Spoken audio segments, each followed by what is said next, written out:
बिस्मिल्लाहिर्रहमानिर्रहीम अल्लाहुम्मा सल्ली अला सय्यिदिना मुहम्मदिन कमा तुहिब्बु व तर्ज़ाहु।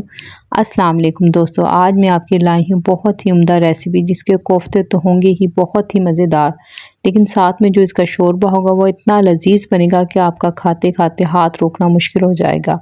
और ये बहुत ही मज़ेदार सालन बनकर तैयार होता है, तो एक बार मेरे कहने पर बनाकर ज़रूर देखिएगा, तो इंशाल्लाह ताला आपको ये रेसिपी ज़रूर पसंद आएगी। तो चलिए हम अपनी रेसिपी की तरफ चलते हैं। और इसके लिए मैंने ले ली 1.5 पाव चना दाल, जिसको मैंने 2 से 3 घंटे के लिए भिगो दिया था। आपके पास ज़्यादा टाइम हो तो आप इसको ओवरनाइट के लिए भी भिगो देंगे, तो इसको आपको पीसने में आसानी हो जाएगी।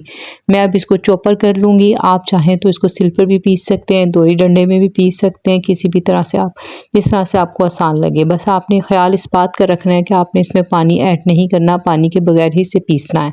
और इसमें चंद मसाले और जाएंगे, वो मैं आपको आगे चल के बताती हूँ। तो चले मैं इसे चॉपर कर लेती हूँ। जी व्यूअर्स, ये देखिए मैं इसको चॉपर कर लिया है। और ये देखिए ये थोड़ा सा दरदरा सा होगा, ये थोड़ा थोड़ा सा, बहुत ज़्यादा बारीक नहीं होगा, हल्का सा इसमें दाना रह जाता है। और हमने इसमें मज़ीद मसाले ऐड करके इसे पीछे, जिसके लिए मैंने एक छोटा प्याज ले लिया, 3 टेबलस्पून मैंने हरा धनिया ले लिया, 6 हरी मिर्चें ले ली हैं।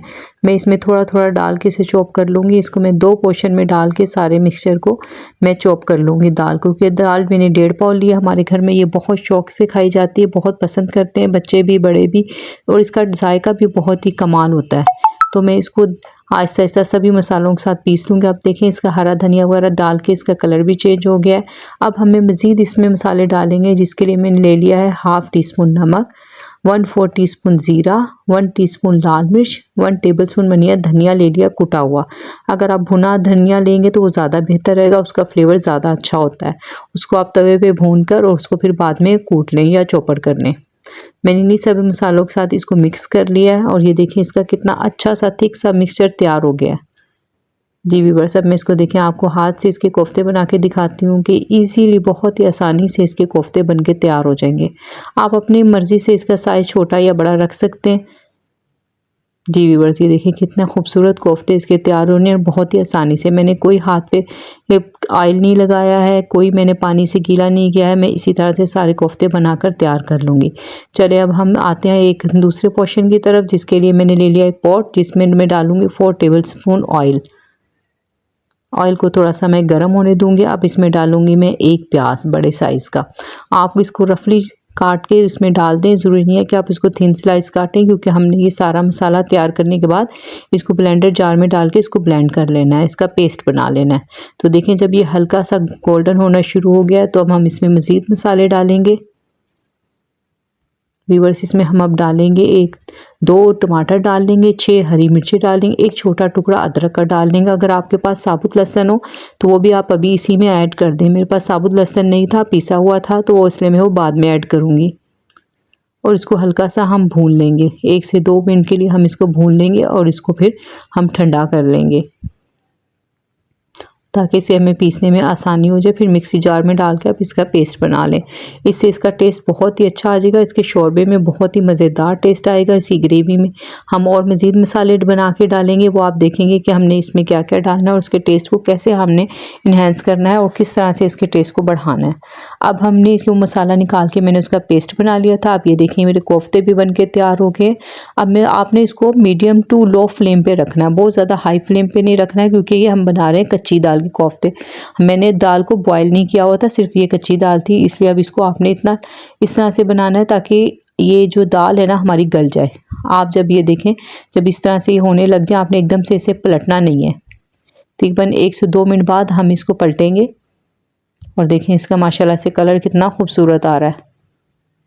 आपने आहिस्ता आहिस्ता इन्हीं सबको इनको पलट के इनका अच्छा सा कलर ले आना है, और ये बहुत आसानी से, बहुत ही मज़ेदार से तैयार हो जाते हैं। देखें व्यूअर्स कितना खूबसूरत इनका कलर आ गया। आप इस तरह से बहुत ऑयल इनके ऊपर डालते जाएंगे ना, तो इनका कलर और ज़्यादा खूबसूरत आता जाएगा। आपको बहुत ज़्यादा इसको डीप फ्राई करने की ज़रूरत नहीं है, आप इस तरह से इसको फ्राई करेंगे तो ये बहुत अच्छा बन जाएगा। अब ये देखें जो हमने मसाला लिया था वो ठंडा हो गया, अब उसको मैं ब्लेंड कर रही हूँ। ब्लेंड करने से क्या होता है कि इसका टेस्ट भी बहुत अच्छा हो जाता है, एक स्मूथ सा पेस्ट हमारे पास तैयार हो जाता है। अब जिस पॉट में हमने मसाला तैयार किया था उसी में अब थोड़ा सा मैं ऑयल डाल लूँगी। तकरीबन 3 टेबलस्पून के करीब मैंने इसमें ऑयल डाल लेना है और उसको हल्का सा गर्म होने दूँगी। अब ये जो हमने पेस्ट बनाया था ना, वो पेस्ट सारा इसमें ऐड कर दूँगी और इसमें मैंने पेस्ट के जार में ही थोड़ा सा पानी डाल के वो भी इसमें डाल दिया ताकि ये अच्छे से मैं इसको फ्राई कर सकूं, भून सकूं। अब हम इसमें मज़ीद मसाले ऐड करेंगे, जिसके लिए मैंने लिया हाफ़ टी स्पून नमक, 1 टीस्पून लाल मिर्च पाउडर, 1 टीस्पून धनिया पाउडर, हाफ़ टी स्पून हल्दी पाउडर, 1 टेबलस्पून मैंने कौरमा मसाला लिया है। व्यूअर्स, ये कौरमा मसाला डालने से इसका टेस्ट बहुत ज़्यादा अच्छा आ जाता है। अगर आप इसमें डालेंगे ना, आप यकीन करें इसका टेस्ट बहुत ही कमाल का आएगा। अब हम इसमें डालेंगे 3 टेबलस्पून दही के और इसको अच्छा से हम भून लेंगे। देखिए मसाला भी हमारा कितना खूबसूरत बन रहा है और इसका टेस्ट भी यकीन माने बहुत ही कमाल का था। अब ये जो हमने कोफ्ते फ्राई किए थे वो हम इसमें डाल के इसको अच्छे से भून लेंगे। जी व्यूअर्स, ये देखिए हम इसको भून रहे हैं। जब ये अच्छे से भुन जाएगा तो हम इसमें अपने मुताबिक हम इसमें ग्रेवी ऐड करेंगे। जितना हमें ग्रेवी चाहिए हम उतना पानी ऐड कर देंगे और पानी हमने इतना ज़्यादा डालना है, थोड़ा जितना हमें ग्रेवी चाहिए उससे थोड़ा सा ज़्यादा डालना है ताकि इसके जो है ना थोड़ा सा ये सॉफ्ट हो जाए। पकने के बाद इसको हमने हल्की आंच पे ना हमने इसको रख देना कवर करके, ताकि इसकी ये कोफ्ते भी सॉफ्ट हो जाएं और बन के बहुत मज़ेदार तैयार हो जाएं। ये देखें मैंने अब इसको कवर करके अब इसको खोला, जितनी मुझे ग्रेवी चाहिए थी उतनी मैंने रख ली है और ये देखें इसका ऑयल वगैरह सब ऊपर आ गया, कितना मज़ेदार इसका शोरबा लग रहा है और इसकी लुक भी कितनी ज़बरदस्त आई है ना। और ये खाने में भी यकीन मानिए इतने मज़ेदार थे ना, बड़े बूढ़े बच्चे सब बहुत ही शौक़ से ही खाते हैं। आप एक दफ़ा ये बना लेंगे ना तो आप बार बार इसे बनाने पर मजबूर हो जाएंगे। इस पर आप हरा धनिया से गार्निश कर लें इसको, आप इस पर गर्म मसाला डाल लें। मैंने 1 टीस्पून गर्म मसाला डाल दिया था इस पर और इसको अच्छे से मिक्स कर लें। जी व्यूअर्स, अगर आपको मेरी वीडियो पसंद आई हो, मेरी रेसिपी पसंद आई हो तो मेरे चैनल को सब्सक्राइब करें और मुझे सपोर्ट करें। मुझे आपकी सपोर्ट की बहुत ज़्यादा ज़रूरत है। तो इंशाल्लाह मिलते हैं एक और किसी अच्छी सी वीडियो में। जब तक के लिए अल्लाह हाफिज़।